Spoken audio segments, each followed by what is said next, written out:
یاد رکھیے گا ہر مہینے کا اپنا مقام ہوتا ہے، ہر مہینے کی ایک اپنی شان ہے، ہر مہینے کی ایک اپنی الگ عظمت ہے، لیکن قربان ہو جاؤں اس مہینے کی شان ہی بڑی الگ ہے، سبحان اللہ۔ رجب کے مہینے کا مقام بہت الگ ہے، شان بہت الگ ہے، کیونکہ جس کو میرے اللہ نے پسند فرمایا کہ رجب کا مہینہ اللہ کا مہینہ ہے۔ جس کو سمجھ آ رہی ذرا بول دے سبحان اللہ۔ رجب کا مہینہ اللہ کا مہینہ ہے، شعبان کا مہینہ میرے محمد کا مہینہ ہے، اور رمضان کا مہینہ سرکار فرماتے ہیں میرے امتیوں کا مہینہ ہے، اور رجب کا مہینہ بیج بونے کا مہینہ ہے، شعبان کا مہینہ پانی لگانے کا مہینہ ہے، اور رمضان کا مہینہ فصل اٹھانے کا مہینہ ہے۔ اب بیج بونے سے مراد کیا ہے؟ بیج بونے سے کیا مراد ہے کہ مطلب رجب کے اندر ہم جو بھی نیکیاں کریں گے،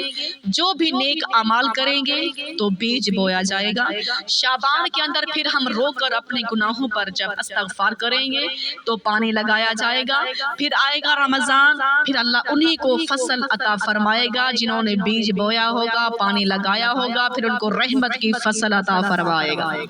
اور مفسرین لکھتے ہیں کہ یہ بھی حرمت والا مہینہ ہے، بڑا بابرکت مہینہ ہے، کیونکہ اس مہینے میں میرے سرکار دو عالم صلی اللہ علیہ وآلہ وسلم کو اللہ نے عرش پر بلایا، اپنا دیدار کروایا، سبحان اللہ۔ ایمان والی بہنوں، یہ بڑا ہی مقرب، بڑا ہی بابرکت مہینہ ہے، کیونکہ میرے حضور فرماتے ہیں کہ رجب کے مہینے کے اندر جو پہلا روزہ رکھے گا، جو پہلی تاریخ کا جو پہلا روزہ رکھے گا، اس کو 3 سال کے اس کے گناہوں کو معاف فرما دیا جائے گا۔ جس نے دوسرا روزہ رکھا اس کے 2 سال کے گناہوں کا کفارہ بن جائے گا، اور جس نے تیسرا روزہ رکھا اس کے 1 سال کے گناہوں کو بخش دیا جائے گا، اور جس نے رجب کے 7 روزے رکھے اس کے لیے جہنم کے 7 دروازے بند کر دیے جائیں گے۔ جس نے اس مہینے کے 8 روزے رکھے سرکار دو عالم صلی اللہ علیہ وآلہ وسلم نے فرمایا کہ اس کے لیے جنت کے 8 دروازے کھول دیے جائیں گے۔ جس نے اس مہینے کے 8 روزے رکھے جنت کے 8 دروازے کھول دیے جائیں گے، اس کا دل چاہے جہاں سے وہ 8 دروازوں سے جہاں سے بھی اندر داخل ہو جائے گا۔ تو آئی میری ایمان والی بہنوں، جس نے اس مہینے کا 1 روزہ رکھا اس کے لیے 1 مہینے کے گناہوں کا کفارہ بن جائے گا۔ لے کوشش کریں ایمان والی بہنوں، کوشش کریں اس مہینے کے اندر بڑھ چڑھ کر جتنا بھی ہو سکے نیک اعمال کریں، تسبیحات کریں، نوافل پڑھیں، کیونکہ اس مہینے کو اللہ نے فرمایا رجب میرا مہینہ ہے۔ اور پہلے والے دور میں اس مہینے کی اتنی عزت کیا کرتے تھے، ایک شخص کی غیر مسلم تھا جو کہ ایک عورت کا دیوانہ تھا، غور کیجئے گا، ایک شخص غیر مسلم تھا، حضرت عیسیٰ علیہ السلام کا زمانہ ہے، اور وہ غیر مسلم ایک عورت کا عاشق ہو گیا، اور جیسے ہی ایمان والی بہنوں وہ رات دن اس کو ملنے کے لیے حتیٰ کہ کہتا رہتا، تو ایک دن انہوں نے تنہائی میں، جیسے عورت نے ٹائم دیا تنہائی میں حتیٰ کہ ایک جگہ پر پہنچ گئے، تو جیسے اس شخص کی نظر، اس غیر مسلم شخص کی نظر آسمان پر پڑی تو چاند نظر آیا، وہ رجب کا چاند تھا، تو وہ کہنے لگا کیا یہ رجب کا چاند ہے؟ اس عورت نے کہا ہاں یہ رجب کا چاند ہے، یہ رجب کی آج پہلی تاریخ ہے۔ تو اس نوجوان نے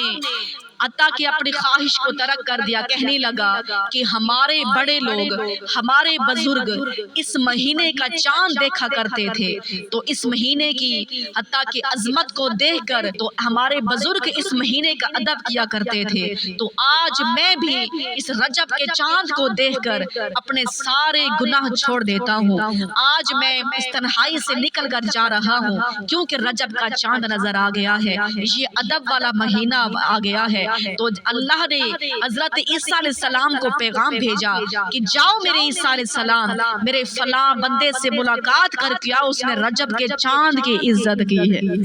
حالانکہ مسلمان بھی نہیں تھا، توجہ کرنی، حالانکہ غیر مسلم تھا، لیکن اللہ نے اپنے پیغمبر عیسیٰ علیہ السلام کو بھیجا کہ جاؤ میرے فلاں بندے سے ملاقات کر کے آؤ، اس نے رجب کے چاند کو دیکھا ہے، اس مہینے کی عزت کی ہے، تو جاؤ اس سے ملاقات کرو۔ اللہ کے پیغمبر آتے ہیں، ہیں اس نوجوان کو کہتے ہیں کہ حتیٰ کہ مجھے اللہ نے بھیجا ہے، اللہ نے پیغام بھیجا ہے کہ اس کی جا کے اس سے ملاقات کر کے آؤ۔ تو اللہ کے پیغمبر پوچھتے ہیں بتاؤ تو نے عمل کیا کیا ہے؟ اس نے کہا بس میں ایک عورت کا دیوانہ ہو چکا تھا، بس جیسے میں نے رجب کے چاند کو دیکھا تو میں نے اپنی خواہش کو ترک کر دیا، اپنے عطا کے چاند کی جیسے ہی رجب کے چاند کو دیکھا میں نے اس مہینے کا احترام کیا ہے اور تو کچھ نہیں کیا۔ تو اللہ کے پیغمبر فرماتے ہیں پھر سنو، یہی تیری عادت اللہ کو پسند آئی ہے اور میں تجھے ملاقات تیرے سے کرنے کے لیے آیا ہوں۔ وہ نوجوان سوچ میں پڑ گیا، ارے وہ کیسی وفا والا اللہ ہے، صرف میں نے چاند کو دیکھا ہے، رجب کے چاند کو دیکھا ہے تو احترام کیا تو میرے اللہ نے، حتیٰ کہ اللہ نے عیسیٰ علیہ السلام کو ملاقات کے لیے بھیجا ہے۔ اگر میں حتیٰ کہ مسلمان ہوتا، اگر میں اس مہینے کا ادب احترام اس مہینے میں نیک اعمال زیادہ کرتا تو پھر میرا اللہ مجھے کیا مقام عطا فرماتا۔ وہ غیر مسلم فوراً کلمہ پڑھ کے مسلمان بن گیا، فوراً عیسیٰ علیہ السلام کو اس نے کلمہ پڑھ لیا۔ تو پتہ چلا جو اس مہینے کا چاند دیکھ کر اگر اس نے احترام کر لیا تو اللہ کے ہاں اللہ نے اپنے پیغمبر کو اس کی ملاقات کے لیے بھیج دیا۔ جو اس مہینے کا ادب اور احترام نیک اعمال نوافل پڑھے گا تو سوچو اس کا کتنا بڑا مقام مل جائے گا۔ اس لیے ایمان والی بہنوں اس مہینے کو عظمت ملی ہے کیونکہ میرے سرکار دو عالم صلی اللہ علیہ وآلہ وسلم عرش پر گئے اور رب سے ملاقات کر کے آئے۔ جس کو سمجھ آئے ذرا کہہ دے سبحان اللہ۔ ہر پیغمبر کو حتیٰ کہ معراج ہوئی ان کی شان کے مطابق، لیکن جب حضرت ابراہیم علیہ السلام کو معراج ہوئی تو آپ بھی کہنے لگے اللہ مجھے بھی اپنا دیدار کروائیے۔ تو اللہ نے فرمایا ایک پہاڑ حتیٰ کہ پتھر پر کھڑے ہو جاؤ، پتھر پر کھڑے ہو جاؤ، اگر میرا دیدار کرنا ہے معراج کرنی ہے ایک پتھر پر کھڑے ہو جاؤ۔ تو مفسرین لکھتے ہیں کہ اللہ کے پیغمبر پتھر پر کھڑے ہو گئے اور اللہ نے حکم دیا کہ پھر پتھر کو آسمانوں کی طرف اڑا کر لے کر آ جاؤ۔ پھر پتھر کو جب اڑنے کا حکم ملا تو اللہ کے پیغمبر اوپر سوار ہیں، پتھر ہوا میں اڑنے لگا۔ تو مفسرین لکھتے ہیں تھوڑا سا اوپر گئے تھے، توجہ کرنی ہے، حضرت ابراہیم علیہ السلام تھوڑا سا اوپر گئے تھے تو اچانک ہی ایمان والی بہنوں فوراً حضرت ابراہیم علیہ السلام نے زمین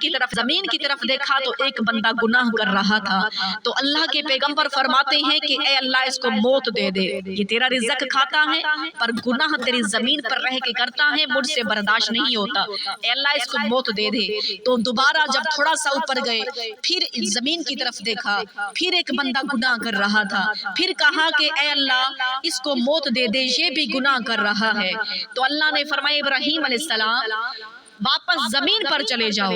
واپس زمین پر چلے جاؤ، میرے دیدار کو آ رہا ہے، معراج کو آ رہا ہے، گناہگاروں کو مرواتا جا رہا ہے، پر سن آخر میں ایک ایسا محبوب بھی آئے گا، آخر میں ایک میرا ایسا حبیب بھی آئے گا جو سب سے آخر میں آئے گا، جو سب سے آخر میں آئے گا، لیکن تو گناہگاروں کو مرواتا جا رہا ہے، وہ گناہگاروں کو بخشوا کے لے جائے گا، وہ گناہگاروں کو بخشوا کے لے جائے گا۔ آؤ سنو تو صحیح ایمان والی بہنوں اس مہینے کا کتنا بڑا مقام ہے کہ اللہ نے پھر اپنے محبوب کو عرش پر بلایا اور اپنا دیدار کروا دیا ہے۔ ٹائم ذرا مختصر ہے اس لیے میں مکمل بیان نہیں کر سکتی، لیکن اتنا بتا دیتی ہوں کہ تحفہ ہمارے لیے کیا لے کے آئے سبحان اللہ۔ فرمایا اللہ مجھے کوئی تحفہ عطا فرمائیے، اللہ جیسے مجھے معراج کروائی میرے امتیوں کو دیدار کروا دے۔ فرمایا میرے رب نے میرے محبوب تیرا کہنا میں ٹال نہیں سکتا، لیکن اس طرح کی معراج میں کسی کو نہیں کروا سکتا کیونکہ میں نے اس طرح کی معراج کسی پیغمبر کو بھی نہیں کرائی، تیری امتیوں کو کیسے کرواؤں، لیکن ہاں تیرا کہنا میں ٹال نہیں سکتا۔ محبوب اگر تو کہتا ہے معراج کروانے کے لیے تو آؤ میں تحفہ دیتا ہوں، حتیٰ کہ تحفہ کیا ہے کہ نماز کا تحفہ لے جاؤ، یہ اتنا بڑا تحفہ ہے کہ ہمارے سرکار معراج پر گئے تو ہمارے اللہ نے ہمارے لیے تحفہ بھیجا تھا سبحان اللہ، لیکن آج ہم اس تحفے کو بھول گئے۔ ہر طرح کے کام کرنے کے لیے ہمارے پاس ٹائم ہے، لیکن دنیا کا ہر کام ہو رہا ہے پر ہمارے پاس ملتا نہیں، تو نماز کا ٹائم نہیں ملتا۔ گھر کے کام بڑے ہیں، برتن پڑے ہیں، کپڑے پڑے ہیں، یہ بنانا وہ کرنا ہے، لیکن نماز کے لیے ہمارے پاس ٹائم نہیں۔ لیکن آؤ سنو تو صحیح، رب فرماتا ہے جب میں ناراض ہوتا ہوں تو اس کے نماز کی توفیق بند کر دیتا ہوں۔ یہ نہ سوچا کرو میں نے نماز نہیں پڑھی، یہ سوچ میں نے کون سا گناہ کیا ہے، اللہ کیوں ناراض ہو گیا ہے۔ جب اللہ ناراض ہوتا ہے سورج کی روشنی بند نہیں کرتا بلکہ نماز کی توفیق بند کر دیتا ہے۔ ایمان والی بہنوں، اس لیے آج موقع ہے ہمارے پاس، اب پڑھنے کی عادت ڈالیں۔ آج ہم پریشان ہوتے ہیں، غربت بڑی، فاقہ بڑا، ٹینشنیں، قرضے کیوں ہیں؟ نماز سے دور ہو گئے، قرآن سے دور ہو گئے۔ اگر درس قرآن بھلایا نہ ہوتا، آج زمانے نے ہمیں یہ وقت بھی دکھایا نہ ہوتا۔